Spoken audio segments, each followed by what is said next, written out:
What kind of neighborhood, cops? Zip tie a kid for skateboarding, only to find out he's the son of the county's toughest sheriff.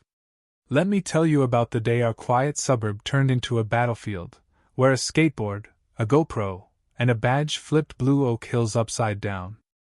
I'm Tom Harper, retired sheriff after 23 years of busting meth labs in backwoods and pulling drunks off county roads during harvest fairs.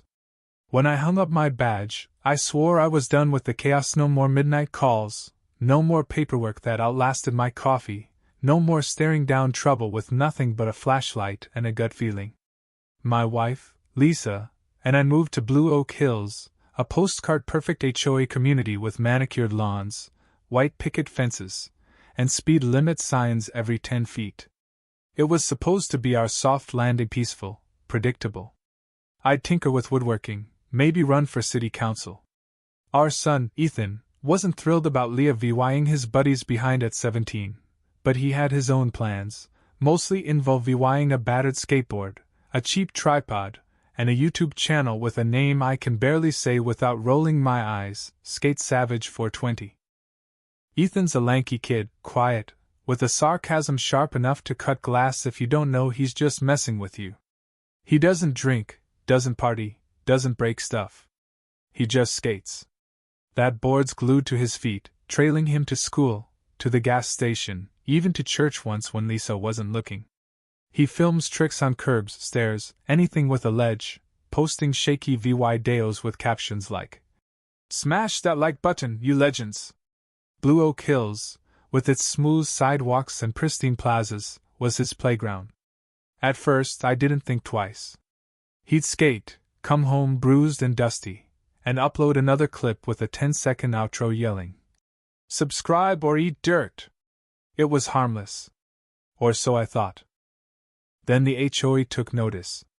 It started small, friendly, note about noise, then a glossy letter taped to our mailbox citing, "Unauthorized wheeled to VYCS. On community grounds." I laughed it off until I met the so-called community safety crew.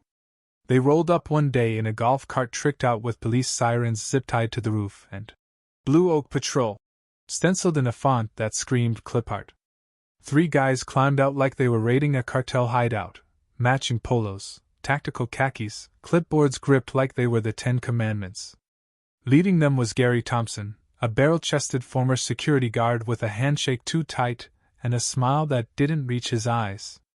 Gary, the HOA's self-crowned king, took one look at Ethan grinding a low wall by the community fountain and nearly popped a vein. "This is private property," he barked, gut puffed out like a parade float.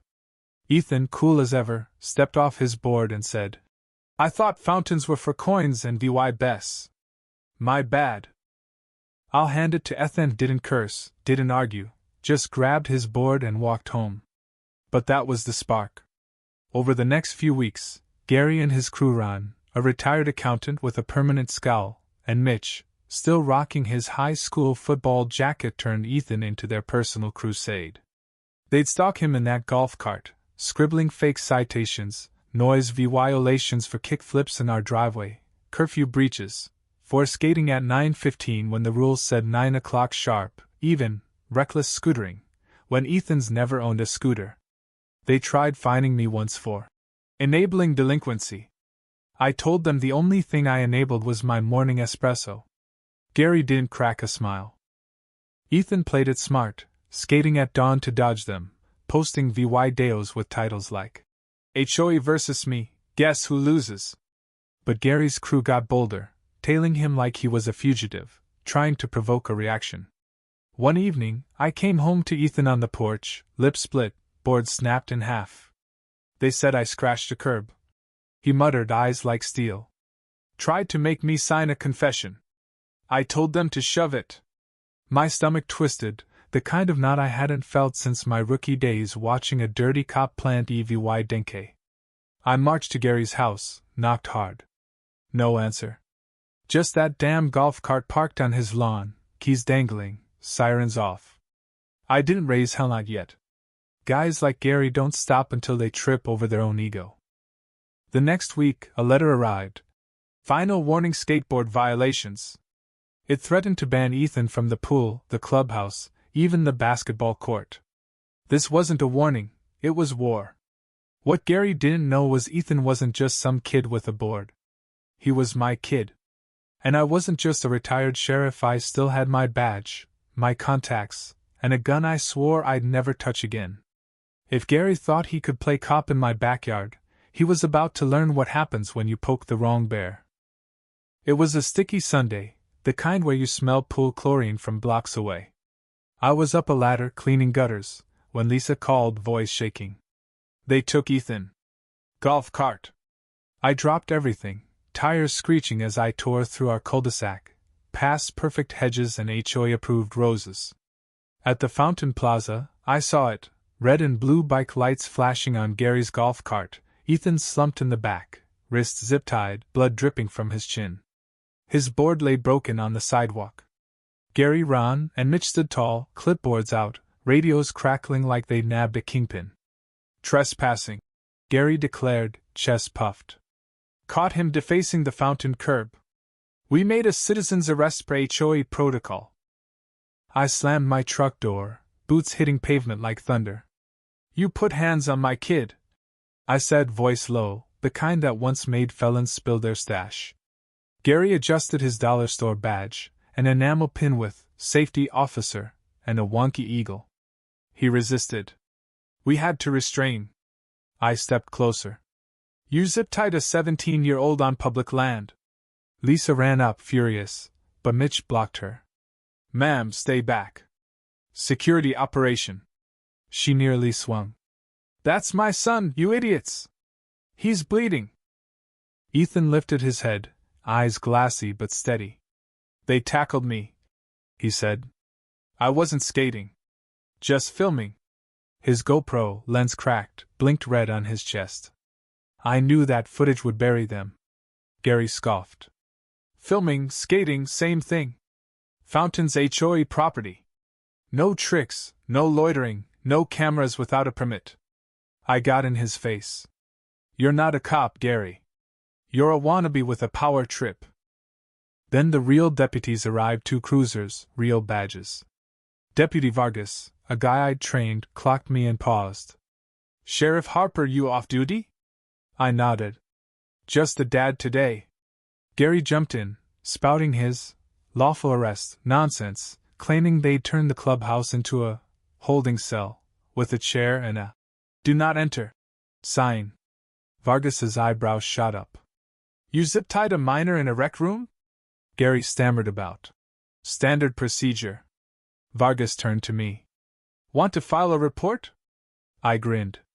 Start with assault, false imprisonment, and impersonating a cop. Gary paled. Ron stepped back. Mitch's clipboard sagged. I cut Ethan's zip ties myself, his wrists bruised raw. You should see the footage, he whispered. Got it all. I nodded. We'll make sure they all see it, son. As deputies secured the scene, I held Lisa close. He's okay, I said. They're not. I tried to retire, but trouble follows a badge like a shadow. Blue Oak Hills looked pristine, but it reeked of something rotten. I'd felt it the day we moved in, especially shaking Gary's hand, his grip screaming control freak. At first, it was petty HOA nonsense, fines for a neighbor's faded shutters, a mom hassled over a car sticker. But digging into public records, I found the real dirt. Due law $4,700 spent on that golf cart, due law $2,104, security, gear, all for 3 unlicensed clowns playing cop. I'd been building a case, trail cams catching Gary's crew sneaking onto porches, disabling cameras, tailing residents. I was waiting for the right moment. Then they touched Ethan. That night, I watched his GoPro footage. Gary tackled him mid-trick, slammed him face first, zip-tied him while Ron pinned his legs. Ethan didn't fight, just asked, "What did I do?" They read fake charges off a card with made-up codes like Subsection 4.2b unauthorized performance. I backed up the VY Deo, printed stills, locked copies in my safe.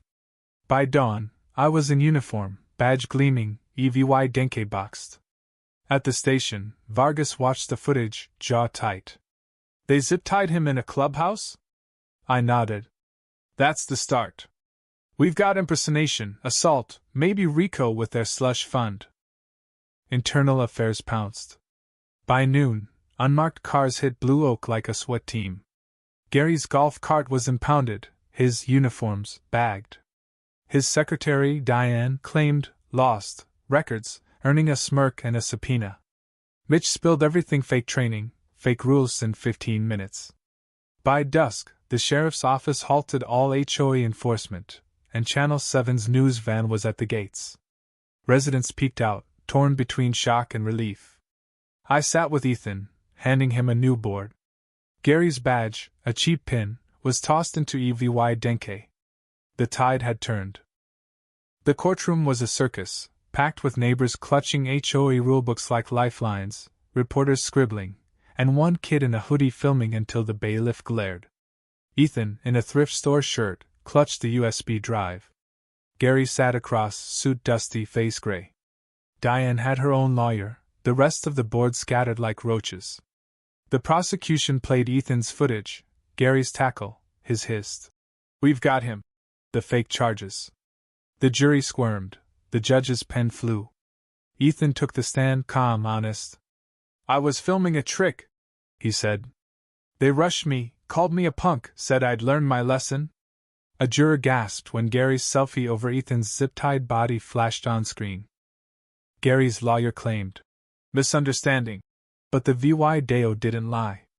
Neither did the audit, illegal surveillance, a slush fund paying Diane's cousin's tuition. The judge dissolved the HOA, seized its funds. Gary got a year for assault, false imprisonment, and impersonating a cop. Diane bolted mid-verdict, rumored to have fled to an HOA-free town. That night the community center was tagged. Skate free or bust. With Ethan's face stenciled, shades and all. Kids started spray painting it on bikes. Ethan's channel exploded 10 million VYUs, a sponsored deal for a board stamped HOA proof. The fountain became Ethan Harper Plaza, a nod to the day control died. Ethan skates it now, owning every inch.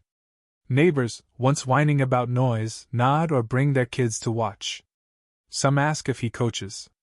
He just points to his channel. Like and subscribe, champs, he says.